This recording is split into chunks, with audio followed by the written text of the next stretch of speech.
Pinagtawanan ng mga netizens itong si Kiko Pangilinan. Dito sa pinagyayaw-yaw niya, alam naman natin kaplastikan lang yan. Itutuloy daw ang laban. O ayon dito, hinimok ni Senador Kiko Pangilinan ang mga Pilipino na parangalan ang alaala ni dating Senador Ninoy Aquino Jr. sa pamamagitan ng patuloy na paglaban sa pang-aabuso sa kapangyarihan at paglabag sa karapatang pantao. Aba, ikaw pa nagsabi niyan ha. Sabi niya hindi pa tapos ang laban, pero patuloy tayong lalaban. Yan ang sinasabi ni Kiko Pangilinan sa paggunita sa ika-43 anniversary ng ni Ninoy. Ayon sa senador, ang mga problemang hinarap noon ni Ninoy ay nanatili pa rin sa kasalukuyan. Alam mo naman pala, pero anong nangyari sa inyo, mga dilawan, mga pink ina? Kain suka na.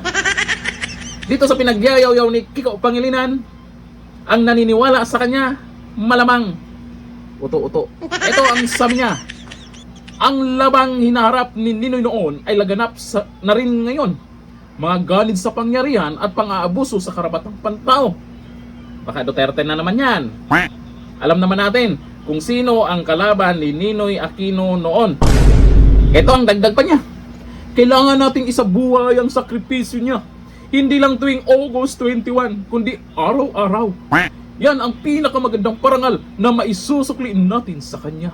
Ay talaga. Buti na lang may mga naiwang mga dilawan na alam kung ano po yung mga nangyayari. May paninindigan. O sampol natin, mga kilalang dilawan. Itong si Rowena Guanzon, si Irese, o si Congressman Irese. Yung mga pahayag niya ay maraming nag-agree sa kanya. Kasi yun naman talaga ang totoong mga nangyayari. Etong si Kiki Pangilinan, yung pinagyayaw-yaw niya ngayon, hindi natin alam kung saan ang galing yan. Puro na lang kayo kaplastikan. Lalaban, ituloy ang laban. Ang tanong, sino ang kalaban? O ayon dito sa mga nagkomento, Pangilinan, sabi ni Jimon Pisado, sino nga uli kalaban ng mga Aquino? Yan ang malaking katanungan.